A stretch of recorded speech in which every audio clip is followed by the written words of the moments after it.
Warning, the Savage Nation contains adult language, adult content, psychological nudity. Listener discretion is advised. And now, the world's most exciting podcast, The Savage Nation, home of borders, language, culture. And here he is, New York Times best-selling author and National Radio Hall of Fame inductee, Michael Savage.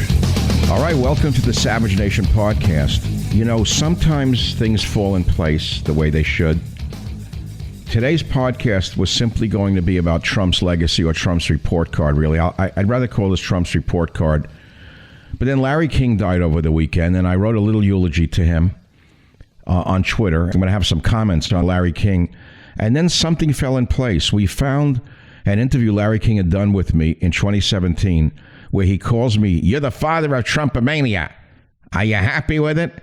What do you mean, make America great again? Isn't America great enough?" That kind of thing. We have this for you, and it's a retrospective on some very important things, by the way, that we really need to talk about before they get forgotten. And the biggest thing, of course, is the legacy of the Trump presidency, which will be seen in another perspective after we see what these communists do to this country and the hate that they disperse. You know, as we look back on the first week of the Biden presidency, we already see that vindictiveness is there and the chaos he is causing. His first actions on his first day would overturn many Trump policies. One of those was stopping the Keystone XL pipeline. You may think, not a big deal. But the fallout is a big deal. Thousands of members of the pipe fitters union that endorsed Biden will be out of work. His stupid action caught Canada by surprise. And now Canada's upset because they were counting on it to sell their oil and get it to American ports. New Mexico was counting on much of these jobs, and now New Mexico will have a devastating effect on their jobs and their economy. That's already the destruction of the Biden presidency. That's only one example. But he also destroyed women's sports by allowing transgender men to compete. Biden also dishonored the National Guard by forcing them to sleep on the floor of a cold garage. And, listen to this one, now the great Biden says, there's nothing I can do about COVID. That's after telling us Trump was a loser, a failure, he caused COVID, he caused the disease to spread. If he's elected, he'll save us. Now he says, you know what? I can't do anything about it. You've been had. And that's why it's very important to examine the true legacy of the Trump presidency, the real one, not the one put out by the vermin in the media. In 2017, I wrote a book called Trump's War. We're going to review that chapter by chapter in a short way and see what Trump's report card says he accomplished. I also have to address the death of Larry King. Why? Larry was nice to me the few times I met him, but he was also an icon in broadcast media. And he always treated me very fairly. In my early days as a writer, I distinctly recall going on a 10-city book tour with one of my early books, and I do not recall which book, and going to Washington, D.C. to be on the great Larry King show. He had this great radio show across the country. Well, so I go in the studio. I didn't know him. He didn't know me. But, you know, he was an icon. Remember who he was at the time. So I sat down with him prior to the so-called interview, and we started to chat. He was a very congenial guy from Brooklyn. I'm a congenial guy from the Bronx. He was much older than me. I guess well over 10 years older than me, or about 10 years older than me. But he looked older. I always looked younger. And I said, did you read the book or something like that? He said, no, I never read the books of my guests until I sit down with them. I said, why? And he said, well, it becomes a more natural interview. I asked them sort of like a man on the street, like, what's your book about? Why'd you write it? What's in it type of thing. And then he asked very acute questions. It was in the health area. I do not recall what the book was. We'll have to look it up on YouTube and see if it's there. So that was the first memory. Very nice interview, not nasty. And I've had others that were very nasty in those years. Curt, like, dismissive. He was very pleasant from beginning to the end. Okay. Clock speeds forward many years. About 2 years ago, I'm in Glendale, California, where Larry did his television show, Politicking with Larry King, for Aura TV. Beautiful little studio in its own building in Glendale. And I was there to do a pilot for a television show for the same production company. So Prior to the show, Larry came out in his makeup, and he introduced himself to me, to my assistant, to my son, to my son's friends. Very nice, posed for pictures, wasn't curt, had time for all of us. So you say, what's the big deal? What's earth-shattering about it? The answer is in the details and the small things. As I told you once before in the Savage Nation, when I was honored to be invited to fly on Air Force One, I did not know if I would meet President Trump at the time. But after about 15, 20 minutes in the air, I was told, he will see you now. So I'm not going to tell you the whole, hot dog story again. I'm introduced to the president in the flying Oval Office, the most powerful man in the world. And I had not eaten all day. And he had not eaten all day. He gave a big speech down at a fundraiser in Palo Alto. So he asked his valet to bring him out 2 hot dogs. The 2 hot dogs arrive, and my eyes must have darted at the hot dogs. And he must have seen I was hungry. And the president said to me, would you like one? Now, I want you to understand something. He said, what's the big deal? You judge a man by the small things, not the big things. He saw I was hungry, offered me one of his own hot dogs. He had the valet bring another plate. He picked up with tongs a hot dog, gave it to me. Wait, listen to this. Then he says to me, you want mustard or ketchup? I said, ketchup. I don't like sugar. Now, why am I telling you that story? Because you can tell more about a big man by the little things than you can about the big things. The big things they can fake. You can't fake the little things. He gave me half his lunch, and then he gave me a choice between mustard or ketchup. Again, a generous man, a sensitive man, President Trump. So, again, it's the same thing with Larry. It was the small things, the congeniality, the posing with pictures, that told me more about him than the big things. And that's all you shall ever know until the day you die. Michael Savage, a host like no other. It's as good as gold. We've heard that from the beginning of time. Do you know why? Because it's as good as gold. Now, what do I mean by that? There are a lot of gold companies out there. Not all of them are bad, but I found the best. That's Rosalind Capital. I found the best, and the way they've been dealing with me is the way they're going to be dealing with you. The most professional gold company I have ever found. That's why I'm telling you about them today. Now, buying gold and silver can help people safeguard their wealth. It seeks to conserve what has been accumulated in a real way. Precious metals are not for the get-rich-quick crowd, okay? Now, while the purchasing power of the dollar is falling, it's in decline, the price of gold has increased. For example, since the year 2000, dollar has lost over 31% of its buying power, while gold has increased in price over 500% in the same period. Let's look at it another way. With gold at $20 an ounce in 1920, you could buy a decent suit for the same money as $20. With gold now over $1,800 an ounce, you could buy a really nice suit. Let me put it another way. Gold has stood the test of time in the face of CPI inflation. Why should we buy gold? Because we are in times of uncertainty. We don't know what's coming next. Global health emergencies, trade conflicts. Who knows what's coming with the new president? Fluctuations in stock markets are tied to inherently unstable paper-based assets. There's an old saying that I've used my whole life. You know what it is? In times of strength, prepare for times of weakness. Are you still strong right now? Well, not as strong as you were a year ago, and I think it could get a lot worse a year from now. I'm telling you to buy gold in plain English. This is not a get-rich-quick opportunity. This is for the long term, and I recommend Rosalind Capital. You can also buy silver. Now, listen to me. There's $1,000 in free gold and silver for qualifying new customers. Please go to the Rosalind website for details. First-time customers buying non-IRA products can get $1,000 in free gold or silver if they spend $20,000. Please go to the Rosalind website for details. It's very important for you. Remember, gold, it's a speculative purchase, and of course, past performance is no indication of future returns. Please read the Rosalind Guide to Gold before purchasing. I'm Michael Savage, and I'm telling you, Rosalind is as good as gold. I want you to call 800-870-8900. Write it down and call it. That's RosalindCapital.com at 800-870-8900. It's the one number you need for gold. Write it down and call it. 800-870-8900. 800-870-8900. RosalindCapital.com at 800-870-8900. Remember, it's as good as gold, especially with Rosalind Capital at 800-870-8900.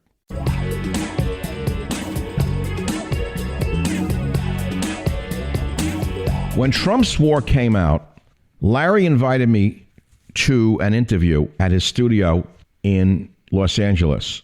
You're going to hear what Larry King and I talked about. First, we talked about the article about me coming out in Salon magazine, calling Michael Savage the godfather of Trumpomania. Larry said to me, "What do you mean you're the godfather of Trumpomania?" And then we talked about 100 days into Trump's presidency. We talked about what's wrong with the Fairness Doctrine, the Republican health plan, about Steve Bannon. I remember Larry said to me, "What do you mean make America great again? Isn't it great already?" I said, "No, Larry, it could be greater." We then discussed getting back to rebuilding infrastructure. Privatization is the key, as I said, to rebuilding infrastructure, not public jobs. We talked about General Mattis, the fake Russia collusion. Remember, this is in 2017. And I said to Larry King, Russia is a natural ally with America against ISIS. This is all in this interview. It's a historic interview by Larry King. Listen. You've been called the godfather of Trump mania. Are you a Trump maniac? Well, first of all, those words were written by a very, very fine liberal reporter and published in the Salon magazine, which was a liberal publication. And the man is a very strong, real liberal, not a crazed progressive who beats people up with sticks. And he said that as a man who came from the working class background, he started listening to me years ago in New York on WABC. And he actually listened to the message of me appealing to the middle American, who was left behind. And he said it was my message that Donald Trump picked up from my radio show that launched him into the White House.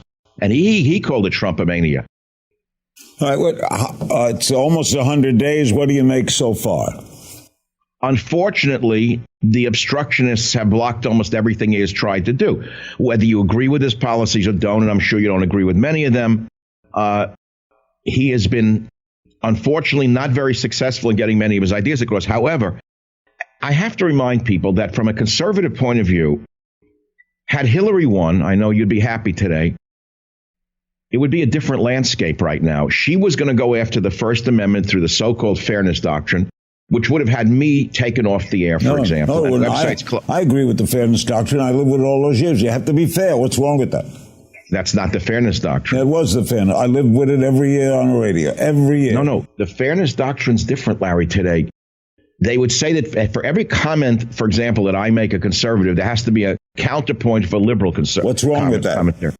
Well, do you have a conservative every time you make a statement, making a conservative statement? I don't make statements. I interview honestly, and then when I interview liberals, I'm just the same as when I interview conservatives. Well, let's go to MSNBC today. Rachel Maddow comes up with this fake story that Trump's not going to pay taxes, and then the thing is released. I mean, MSNBC has lost all its credibility. No, did she say he's not going to pay taxes? They made it sound like it was going to be a revelation that he beat everyone on taxes. No, it was a 2-page thing where you get 1%. It was a lot of hullabaloo over nothing. Even her sister network, CNBC, turned on them because it was such an embarrassment to NBC. He paid 25%. Comcast paid 24%. Obama paid 19%. And Bernie Sanders, the socialist, paid 13%. What's your assessment of it? He's been trying to stop, but you agree that McConnell did the same thing to Obama. We'll stop him at every turn. We want him to fail. We'll not succeed at anything, right? Well, Ryan said that I will not support him. Then McConnell is on record saying no tax deal this year, no wall, blah, blah, blah. So if you want to look at it from that point of view, his greatest enemies, by the way, in Trump's war, as said on the Drudge Report, Savage, Republican traitors blocking Trump. The Republicans are a bigger obstruction than the Democrats right now because they truly do not want change, Larry. And why? They don't want the change. Why are they against him? You know, Larry, when you've been making so much money and you're rewarding your donors so well for so long, you don't want to upset the apple cart. You don't want to rein in the federal government. You don't want to cut back on spending. They like to feed at the trough, the rhinos, so to speak. So they're a bigger problem because they pretend that they're on his side when they're really not on his side. But they've got a health plan. Is he supporting? I'm not clear. Is he supporting Ryan's health plan or not?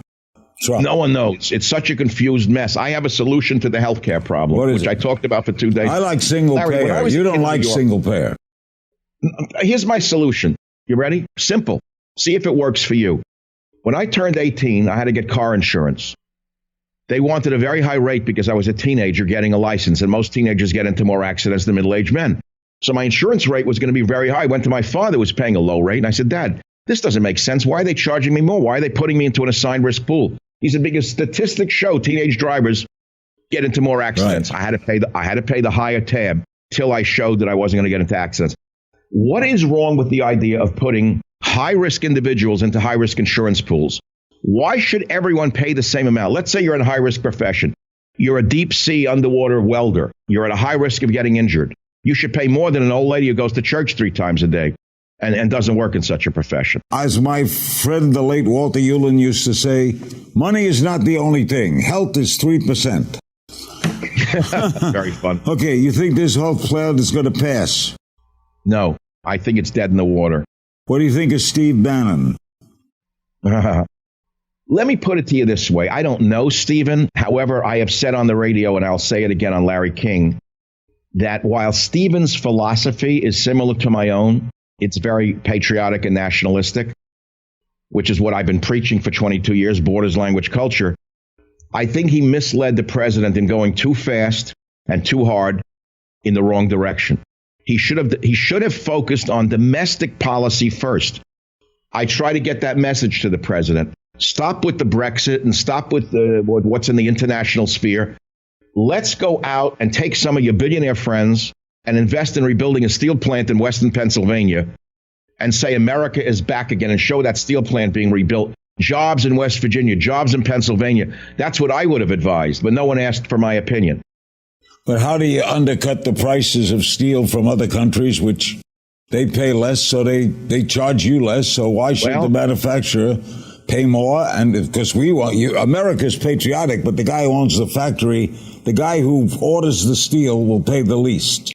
Yes, that's a very good point. But if you add into that equation the out-of-work coal miner, the out-of-work steel worker, the out-of-work iron worker, and then see how much we are paying through taxes, through welfare, through rehabilitation, through job training, if they're taking that, or drug treatment. Many of them become drug addicts or alcoholics.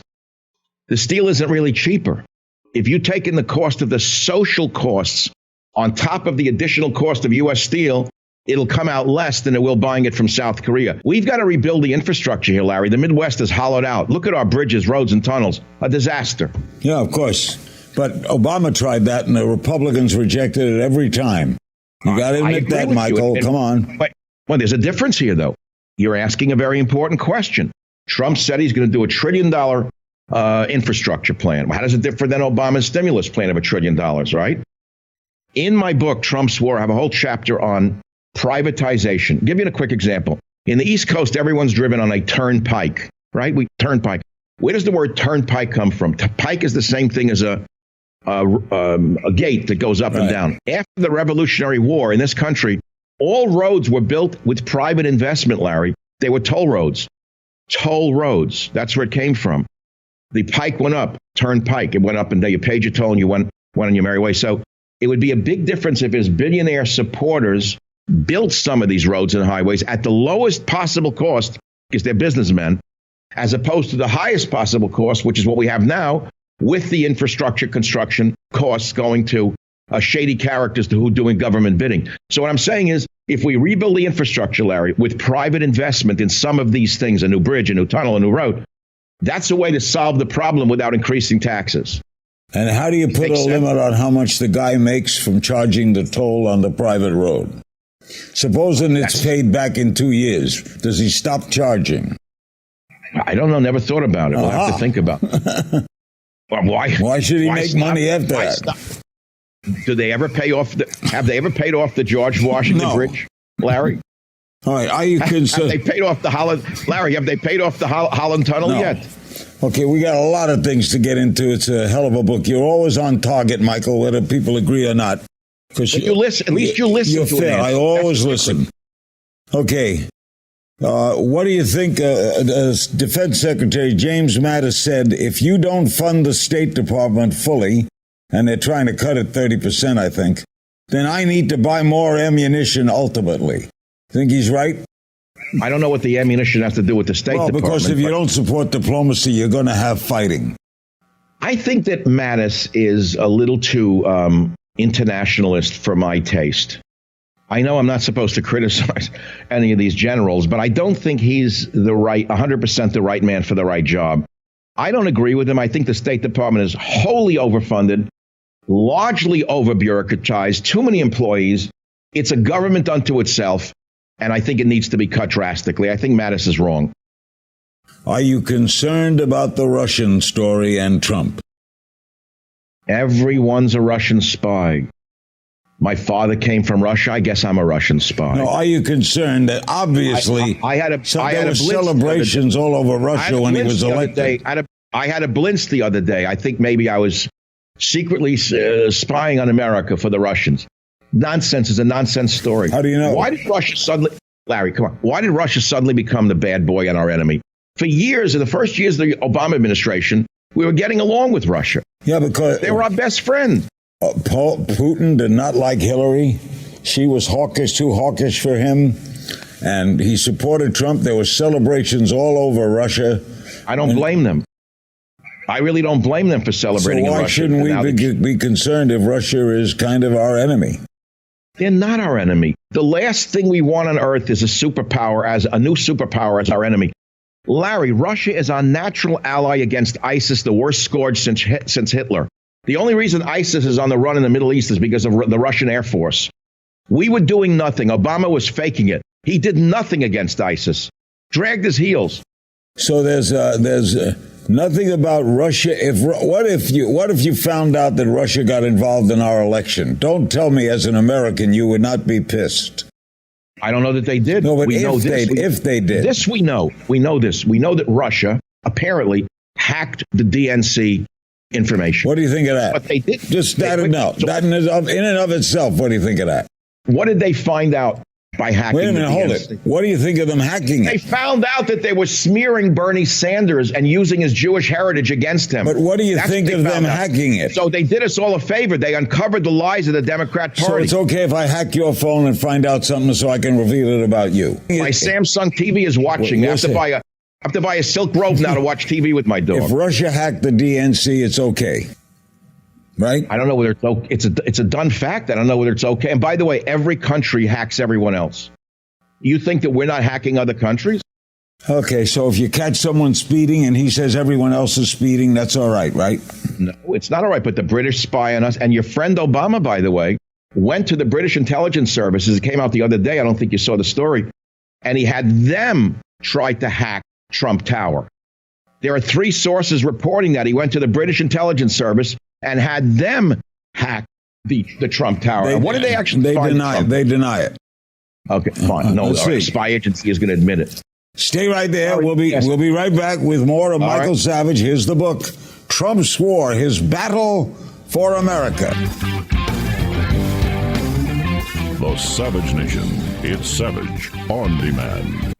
You know, I just learned about a home title theft operation that should scare you to your core. I'm not talking about you have to own $1 million house or more. Let's say you own a modest priced house. Do you know this could happen to you, which could ruin you financially? Here is how the thieves are doing it. You may not know this, but the legal titles to our homes are now kept online, not in a safe anymore. Remember when your parents had a house? The title was on a piece of paper or locked in a safe? Well, now the titles to homes are online where they can be hacked. A cyber thief finds your home's title, forges your signature on a quit-claim deed stating that you sold your home to him, and then the thief takes out loans against your home until your equity is drained, gone, finished. You won't know until the collection calls pour in. You are not protected by insurance, your bank, or common identity theft programs. They do not protect your home. Only Home Title Lock protects you this way. And in the unlikely event you become a victim of title theft, while you're a member of this, Home Title Lock will spend up to $250,000, up to $250,000 in legal fees to help restore your home's title. It's the greatest deal around. You got to go to HometitleLock.com. You put in your address to see if you're already a victim. That costs nothing. And then use code RADIO for 30 free days of protection.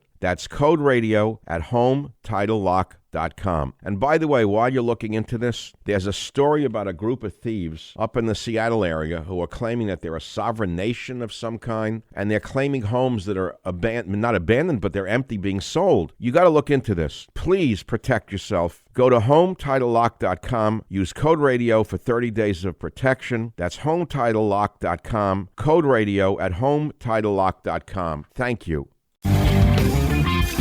We found an interview Larry King had done with me in 2017. This was the last interview I did with Larry King. And it was on this very important conversation that we're having today regarding Trump's war and what Trump actually did for us, as opposed to what the liars in the media told us he didn't do for us and what he did to us. We discussed Trump's new travel ban against Muslims from terrorist-generating countries, about the wall in Mexico, what it means to be a proud nationalist and a strong conservationist. Finally, we discussed global warming, which Larry knew nothing about, and my point of view from the point of view of being a trained scientist with a real doctorate. Let's listen. My guest, one of my favorite people, Michael Savage, the book Trump's War, His Battle for America. Okay, what do you think about the new travel ban? I think it's wonderful. Why? Do you have to be a genius to understand that almost every terrorist event on the planet is being conducted by Muslims? Are we not allowed to say that anywhere on the earth? Everybody knows that. Here's something that a Muslim scholar wrote. It's true that not all Muslims are terrorists. We know that. Most of them are law-abiding citizens who want to raise a family, be left alone. But he wrote that it's also true that almost all the terrorist events are conducted by Muslims. Do we have to have a collective insomnia? Collective, what do you call it when you can't remember anything? I can't remember what I'm trying to remember. Collective amnesia. We forgot already what happened in San Bernardino. Then 2 Muslims went on a rampage and shot their coworkers. We forgot the Orlando shooting of the gay nightclub. Go all the way back. We can't just close our eyes to the realities of this. The wall is not barring Muslims. It's barring Mexicans. And that's another story. Well, here's my position on that. How many illegal immigrants rape and commit crimes every day in America? Come on, Michael. You're in the wrong. You're putting me in the wrong category on Mexicans. I happen to get along great with Mexicans, and I have a different view on Mexico. So what's the wall for? Well, let me finish. In Trump's war, I talk about the wall. Now, first of all, I have a different opinion as expressed in this book than you might expect. I didn't say throw them all out. That's absurd. I work with Mexicans, El Salvadorans, Guatemalans, the beautiful, beautiful people. Beautiful. Hardworking. When I see bricks being laid on a street and I look there and I hear them talking Spanish, I remember being in New York when I saw Sicilians doing the same thing, talking Sicilian. Right. So it's no different to me. Right. Same family values, identical. I don't see any difference. So I say, let's split the difference here. Let us understand that the people who are here working at hard jobs, and they work like no one I've ever seen in my life, you let them stay here. We are talking about deporting the criminals. Larry, I don't know if you know the fact, 1/3 of all prisoners in America are illegal aliens. They don't belong here to begin with. So start by deporting the prison population that are not citizens. Trump's trying to get rid of the bad guys. He's not deporting the average cook or busboy or gardener. What, by the way, is anything Trump proposed that you don't like? Yes. A few things. I think his health care plan is Obama's plan. Not much different. I mean, it's kind of the same thing rewarmed. I don't see any much of a change there. All right. Don't tell me you're in favor of buying guns for mental patients. Of course not. Who would be in favor of that? Trump just signed it. I'm sorry. I don't want mental patients to have guns. I've been on record on that. That's crazy. But wait, let's include people on psychotropic drugs like Prozac. Do you know how many of these mass shootings, Larry, you want to go into it? It's one of my specialties, blah, blah, blah. I don't want to go into how. One of the specialties of areas that I've studied in my PhD work was this area of psychotropic drugs. And the fact of the matter is, most of the mass shootings in schools are conducted by people who are on, serotonin uptake inhibitors, meaning, that kind of Prozac-like drug. You hail the patriots who elected Trump. Does that mean if you didn't vote for Trump, you're not a patriot? That's right, and I want you deported, Larry. I want you to go open a bagel shop in Romania. Michael. No, of course not. That was anti-Semitic, Michael. That was anti-Semitic. What, Romania? No, the way you framed it. Oh, you really are paranoid, Larry. Come on. You're from Brooklyn. I'm from the Bronx. You have a sense of humor. I think you didn't lose it all these years in L.A., did you? So do you feel the people who oppose Trump are anti-American? No, most of them are, yes. Really? So you're a nationalist? Yes, I'm a proud nationalist. When my grandfather came in from Russia, he kissed the ground. I'm sure your grandfather did too. Well, my father did. When did it become rubish to love America? Why is it a crime? Nothing wrong with loving it, but the statement that my country, right or wrong, is still my country. No, if my country is wrong, I'm going to oppose it. I oppose the Iraq War. I oppose the Iraq War. My country fought it. But what if your country is right? Why can't then you support it? Then I support it then, too. Of course, it's own. But right or wrong is an opinion. Larry, you are actually politically a true liberal in the sense of the JFK liberal era. That's what you are. You're a true liberal. I have a friend in San Francisco, one of the top antitrust attorneys in the world. I could mention his name, but I won't. You'll know the name immediately. A liberal. His whole family. His father was the mayor of San Francisco. You'll know who I'm talking about. All right. You probably know him. I know. I knew the mayor. A true liberal. He hates progressives. He said they're the violent fascists of our time. He loves my show. He said all the liberals in this city who are real liberals love your show because you use logic to present your ideas. We may not agree with you at the end, but at least we learn because you're presenting your ideas with facts to back them up. Now, that's true liberalism. Very few of you are left, Larry. How about very few moderate Republicans, too, right? I'm not a moderate Republican. I know there are no moderate Republicans. I'm not a Republican, Larry. Please don't insult me. What are you? Groucho Marx said, I would never join a club that would have me as a member. That's number one. I don't like Republicans. I don't like their check pants. I don't like their golf club mentality, the country club mentality. That's not me. I'm an independent is what I am. And my position is I'm a great animal rights supporter. What does that make me? Save the whales. I had a whole show on stopping the killing of whales. What do you? I'm a strong conservationist going back 40 years. What does that make me? So then, you can't define it. Do you at least agree with 97% of the scientists that we have climate change caused by carbon dioxide? No, totally wrong. They have it upside down. Carbon dioxide is a product of climate change. I've studied the data. I have a PhD in hard sciences. No, they're wrong. 97% of scientists are all lying. I'll tell you what. I'll close the show by telling you what I told Donald Trump as I left the dessert with him in Mar-a-Lago. I said, here's the sum total of the argument on global warming. Mr. President, we had 5 ice ages that came and went. What made the ice melt? This was before industrialization. His face lit up. He said, thank you. I got it. Larry, it's simple. It's 5th grade logic, but it's irrefutable. So 5 ice ages, the earth is covered with ice, then it disappears. Why? It wasn't the Model T Ford that did it. 97% of scientists are wrong. Yes, they're government scientists. Michael Savage is right, Larry, and scientists come on, they receive government funding. They're funded through the NIH. They're funded through all of this NSF. If they don't conform to the government line, they don't get funding, Larry. I know it very well as a former scientist. I know how this works. You're going to see changes soon when the other side is allowed to present its evidence. Why? The other side presents its evidence. They present their evidence. No, there's no, they are not funded at all. They're not allowed to be funded. Scientists. They will not. Larry, I know the scientists. If you look into it, they do not fund any research that supports any position other than the one they want the results of. So you're saying that you are pro-carbon dioxide?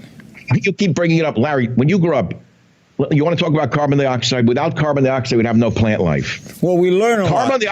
Larry, carbon dioxide is actually good. It gave us the Carboniferous period in geological history, which allowed the Earth to have plants bloom and food to grow. Without carbon dioxide, we'd all starve to death. So, I mean, let's be realistic. Carbon dioxide is like saying Russians are bad. Carbon dioxide's bad. Larry, we got to put these things in context. It's not the carbon dioxide that is causing the slight warming. It is the fact that there's a slight warming that is producing the extra carbon dioxide. Look into that side of it. It's an alternate view of things. You got to look at that and see if it's wrong. So I'm glad that Michael Savage today here on Larry King Now proves that 97% of scientists are wrong and he is right. That's right. And if Donald Trump hires me, I'll straighten out the science in this country and make it real science again. Not the political science that we have today, where these scientists do what the government wants them to say. By the way, I'll go wherever the evidence leads. That's science. When you hear a statement like this, Larry, you know it's not scientific. The evidence is in. Everyone agrees that global warming is caused by man's horrible behavior. The first rule of science is that, no, all the evidence is not in. The minute you say it is in, it's no longer a scientific statement. Science is based upon evidence that keeps emerging, and evidence keeps emerging. Michael, I'll make you a scientific statement that is a fact. Go ahead. The world is round. Okay. For hundreds of years and hundreds of years, the world was flat. If Michael Savage was on the air maybe in to your 20 ancestors, BC, it's flat. Not to my ancestors. We always knew it was round. Maybe in your part of the world you thought it was square. None of us did. Michael, certain scientific fact. You accept Darwin? Of course, I'm a great student of Darwin. A lot of people don't agree with it.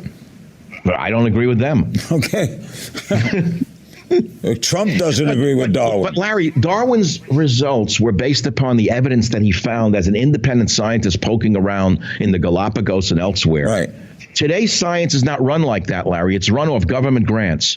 And unless you write a proposal of what your grant is going to, what your study is going to look like, they want the results in advance of your proposal. And unless they see the results written into the proposal between the lines, you're not getting the money, Larry. Big science is corrupt today, Larry. So all the countries that signed that treaty about global warming, they're all wrong. Larry, let's put this in context. We all want a cleaner Earth. And nobody has worked longer and harder than I have to save the Earth. Going back to 1975 when I published my first book on this subject called Plant a Tree. Larry, I have a long record of keeping the Earth as pristine as we can and protecting animals. But I don't want to go along with the program just because that's what the government wants. Michael, I love you. I love having you on. The book is Trump's War, His Battle for America. Michael Savage, great having you with us. Thanks, Larry. Always a pleasure. I want to see you in Beverly Hills. The Savage Nation. It's savage, uncut, unfiltered, and raw.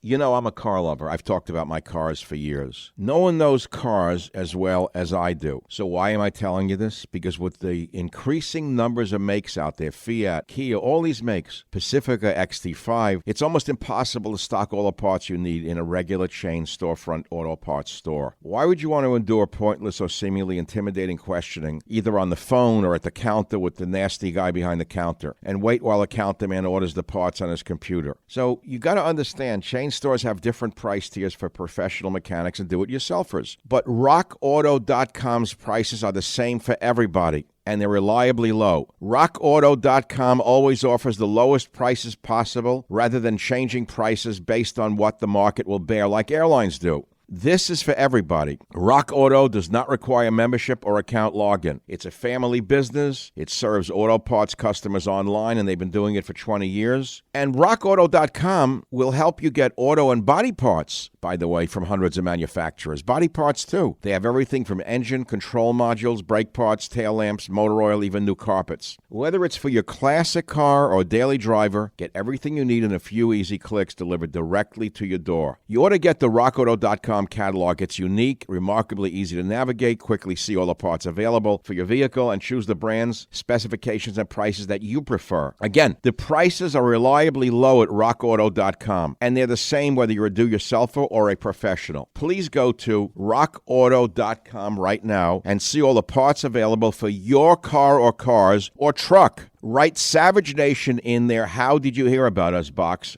so they know that we sent you. That's very important to us. You go to rockauto.com, you write in Savage Nation in their How Do You Hear About Us box, and they know that we sent you. This is the best site in the world for auto parts, body or mechanical. Amazing selection, low prices, all the parts your car will ever need. rockauto.com, sent by Savage Nation. Thank you.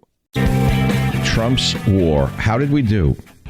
How did we actually do now that President Trump is gone? In 2017, just as President Trump was taking office, my book, Trump's War, came out. In this book, which became a #1 New York Times bestseller, actually a runaway bestseller, I laid out what battles Trump would be fighting. Always remember, I said if we got 10% of what Trump promised, we would be 110% better than if Hillary had been elected. Well, all that being said, let's see how we fared. Notice I did not say how he fared. It's how we fared, because this was our agenda. The president said that he would fight for Trump's war against the enemies within. What did I write? Quote, we will be fighting an entrenched establishment whose weapons of mass destruction are far more devious than those of King George III. Instead of cannons and muskets, the establishment uses corrupt media and an insidious network of violent agitators to wage a psychological war. Close quote. That was in Trump's war in 2017. Was I wrong? No, I wasn't wrong. Right away, Trump faced the Russia collusion hoax. For years this went on, crippling his agenda, with Republicans not even supporting him because they thought it was true and they didn't care and they didn't want his agenda on top of it all. And once it was clear that it was false, the Republicans finally jumped behind his agenda. But he lost at least 6 months of getting that agenda moved forward. Then he was impeached. Then violent mobs of Black Lives Matter and Antifa thugs were sent into the streets, probably by the Democrat Party. And to this day, nothing has been done to stop them. It is true that Trump was able to root out some swamp dwellers, and he did expose how deep the swamp was. But on this battlefront, you would have to say he lost. About Trump's economic war. Here is what I wrote in 2017. What do you think? Quote, he's going to try to restore the one thing the elites fear most, a level playing field for every American, unquote. Now let's look at Trump's economic war. That was another chapter in Trump's war. Here's what I wrote. Tell me what you think. He's going to try to restore the one thing the elites fear most, a level playing field for every American, unquote. Well, let's look at what he actually accomplished. Trump passed the biggest tax cut since Reagan. Americans did see more of their income, around $2,000 on average, staying in their pockets. He got rid of NAFTA, TPP, and negotiated a new deal with Canada and Mexico, more beneficial to the average American worker. He used tariffs to his advantage, making some countries bend to our will financially. He made European countries pony up more money for NATO. Remember that? They screamed and yelled all the way to the bank, but they put up the money for their own defense for the first time. He stopped climate regulations that were crippling our businesses, as well as other financial regulations that caused a booming stock market, making many Americans' 401ks very fat indeed. But he also ballooned the deficit with huge spending bills, and that was even before COVID. That was terrible. The spending was terrible. He didn't get infrastructure taken care of either. You can blame the enemies within for a lot of that, but he bears some responsibility as well. On this battlefield, you could say Trump won, taking lots of ground, but at tremendous cost to the future financial health of America. There was then a chapter, Trump's war to repeal Obamacare. This one is complicated as well. We all remember the late-night thumbs down John McCain gave, voting against the skinny repeal of Obamacare, turning his back on promises he had made to his own constituents, his colleagues, and to all Americans in a treacherous act. Remember McCain? But the president was able to get the individual mandate repealed, an act that effectively killed whatever Obamacare was in the first place. It now exists in name only, and the other downside is there is nothing to replace it with. You can blame this on the president. But the do-nothing Republicans bear much of the blame for this. On this battlefield, Trump led, but the troops did not follow. He won some minor skirmishes, but the real battle has yet to be waged. The next chapter in Trump's war was the war for our borders. This was the one thing that won him the presidency. He said we're going to build a big, beautiful wall, and Mexico is going to pay for it. We will build a great wall along the southern border.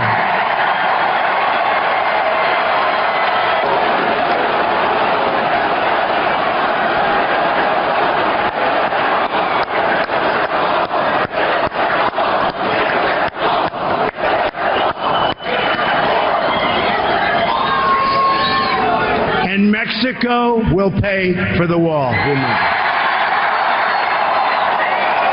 Remember that? Well, what happened? Did we get a wall? Not really. Last week, Trump was in Texas in front of some new wall that had been built. He claims 450 miles have been built. Well, some of that is new, but most of it is repaired existing wall. Did Mexico pay for it as he promised? No, we did. But he did get Mexico to put their troops at the border, which did cut down on illegal immigration at the border. Deportations were up, illegal entries were down, and major crackdowns were made on MS-13 gangs. He's done everything he can to support ICE and the Border Patrol. He also threatened to take away funding from Central American countries if they continued to send their people into the United States. On this battlefield, you could say Trump mostly kept his word and won the day, but he did not build that wall. Trump's culture wars. In this chapter, what did I write? I wrote this: culture to me is the character of a given society within its constitutional and legal framework. The laws are like the walls of a house or a fortress. They don't define what's inside them. They're built to protect what is inside, unquote. That's what I wrote in 2017. In the last 4 years, we've seen the fastest decline of American cultural values that we've ever seen. Gender and skin color now rule the day, and it is redefined every day. The media, academia, our political institutions, the music industry, Hollywood have all tossed American cultural ideals over the edge of the Grand Canyon. We seem to be at a place where we are losing everything we knew to be American. Big tech is now controlling what we can say and what we can think. And although most Americans want their power reined in, nothing was done to stop big tech. You can say Trump lost the culture battle. As a matter of fact, you could say he was one of the driving causes of the loss because of his actions on Twitter, which diminished the American intellect. I'm sorry to have to say it, but Twitter, his tweeting, did not do much for American culture except weaken it or possibly destroy it forever. The next chapter was Trump's war to restore the military, Trump's war against the war machine.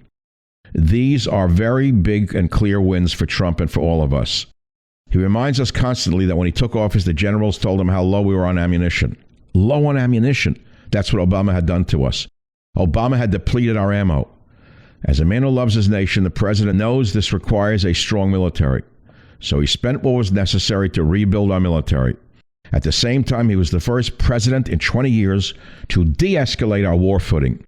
Remember, he took troops out of Syria, out of Afghanistan, out of Iraq, and he never started a conflict. He ended them.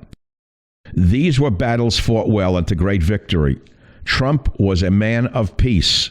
Wait until you see what happens under the Democrats. What are you going to do, blame him for it? Another chapter was Trump's war against the rhinos. When Trump took office, it wasn't only the Democrats he was fighting, it was the Republican establishment. Paul Ryan, remember him? Once the darling of conservatives, was a disaster for Trump as Speaker of the House. He dragged his feet on bringing any legislation to the floor which supported the Trump agenda. Ryan was praying that Russia collusion was true and that Trump would be removed from office in short order. Unfortunately for him and other rhinos, the Russia hoax was revealed for what it was, and the Paul Ryans of the Congress ran away with tails between their legs, either resigning or not running for re-election. With incumbents having a 98% chance of retaining their seats, the actions of these rhinos leaving office cost the Republicans the House of Representatives and gave us the monster Nancy Pelosi as Speaker of the House. Maybe that's what they wanted. Eventually, Trump was impeached twice by this body of pygmies. You could say Trump lost his battle entirely. That is, his war against the rhinos cost him the House of Representatives as well.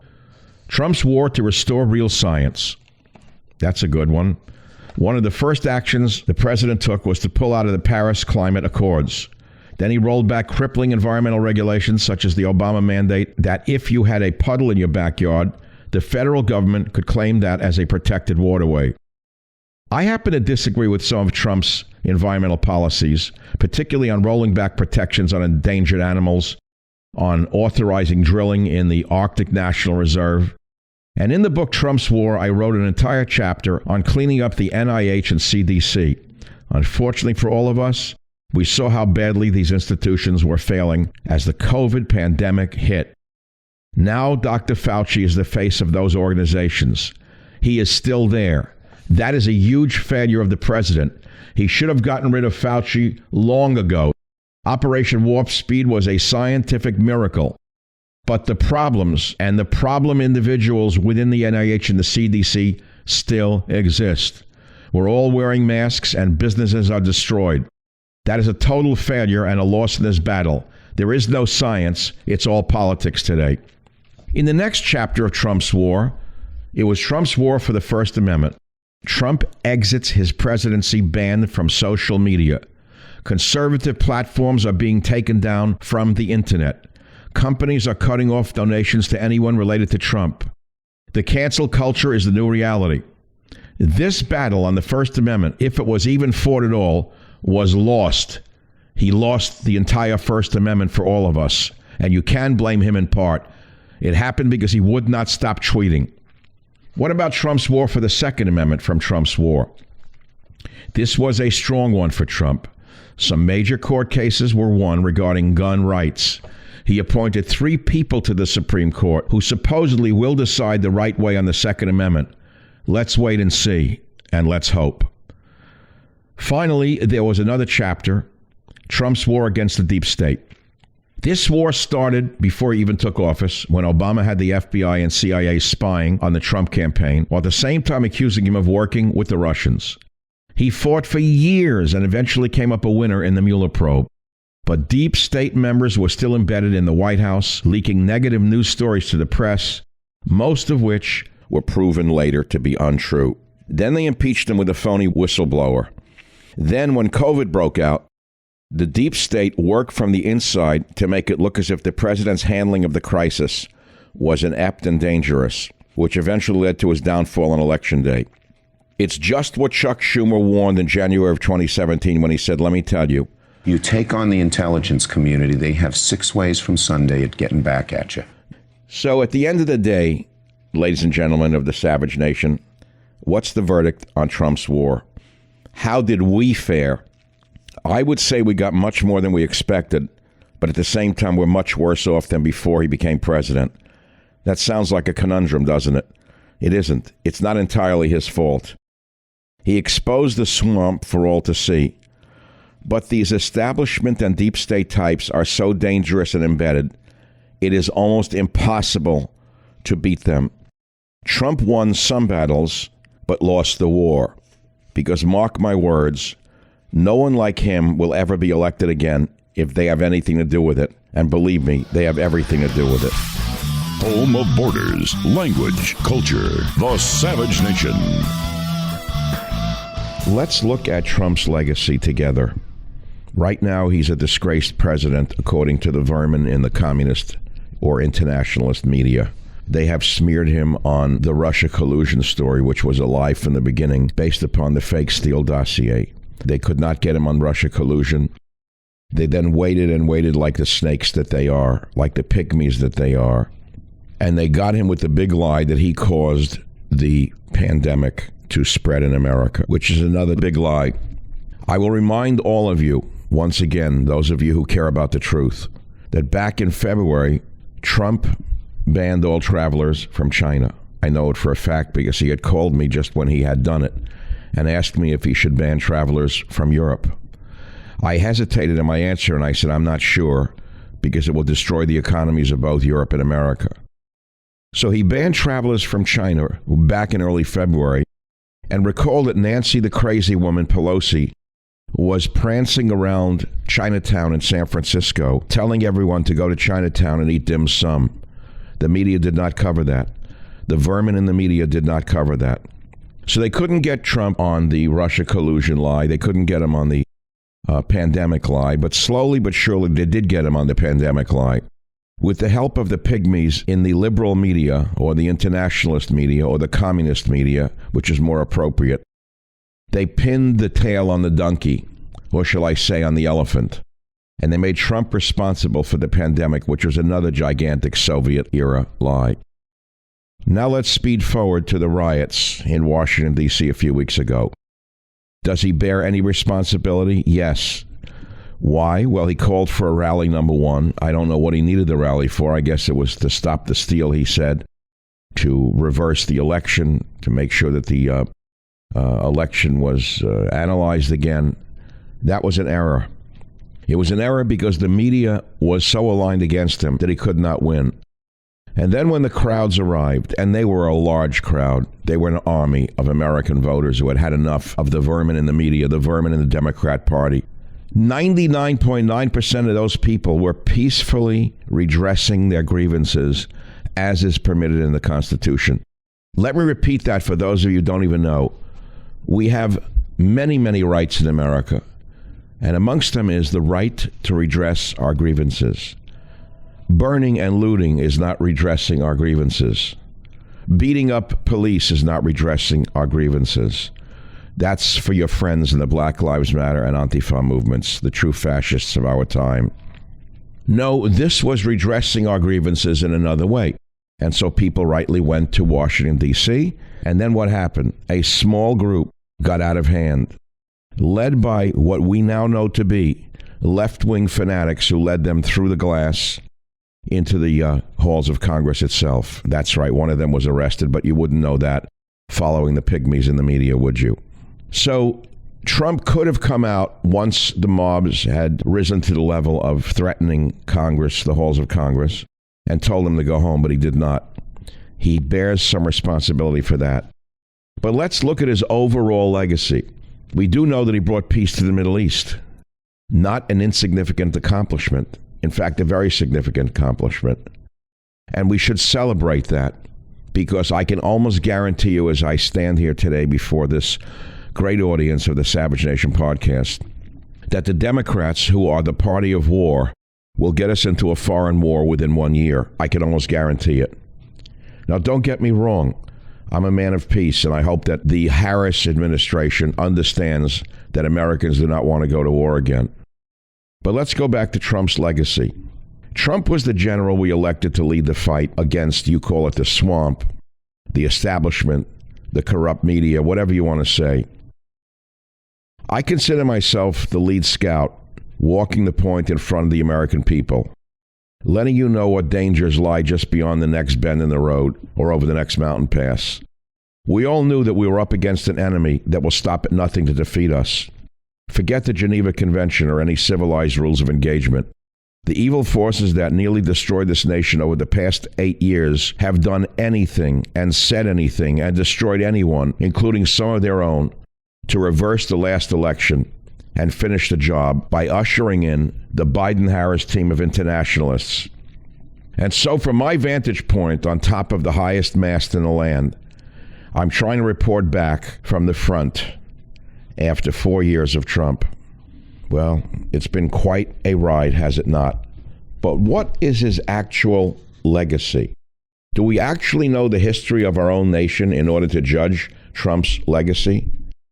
Well, let's go backwards. Because after that initial victory in Boston, the Americans were soundly defeated several times in Quebec, New York, Brandywine Creek, and Philadelphia. And so too have we suffered defeats ever since we elected Donald Trump. Many of those defeats were caused as much by rhinos and neocons, well, I'm repeating myself, as they were by the Democrats or the liberal media. Just like George Washington, Trump was only able to do so much with the troops at his command. Washington had the Minutemen militia, romanticized by historians in the decades after the Revolutionary War, as farmers and shopkeepers who would grab their muskets at a moment's notice and suddenly become soldiers who would fight the British. But in reality, those militia lived up to their names in a much less heroic way. They were rarely around much longer than a minute after the bullets started flying. But at least they ran from the battlefield simply because they were scared. Many rhinos in Congress simply took every chance they could to abandon America because they don't support our platform. Our platform. But despite everything that we were up against and are up against, the most propagandist media in world history, far beyond anything of the Soviet Union. With the social media today, they have more power than Pravda or Izvestia did in the Soviet Union. We're also up against far-left radicals who have taken complete control of the Democrat Party. The progressive brown shirts who increasingly act like Hitler's SA in fomenting violent rebellion in our streets. And traitors among our own ranks. We've also won some victories. I'm here to report on both in the most objective manner I can and to inform you of the opportunities and dangers I see ahead on the Savage Nation podcast. Fans of the spoken word, welcome. This is a podcast. Greetings, pod recipients. You are entering the Savage Nation.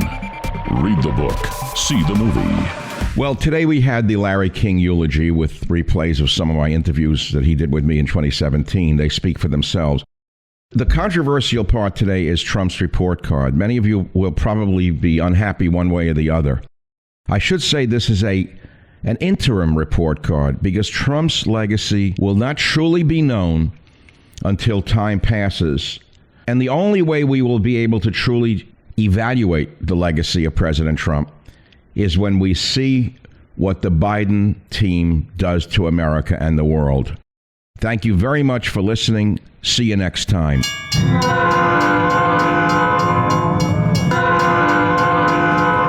Well, thank you very much for listening to today's podcast. I hope you've enjoyed and learned something from it. And I want to remind you of something that I think is important for you to know. We have over 280 Savage Nation podcast episodes available to you absolutely free. I'll say that again. You can go back into this vast library of over 280 episodes and listen to any one of them or several of them at your leisure. So you never have to be without the Savage Nation. Thank you very much for listening.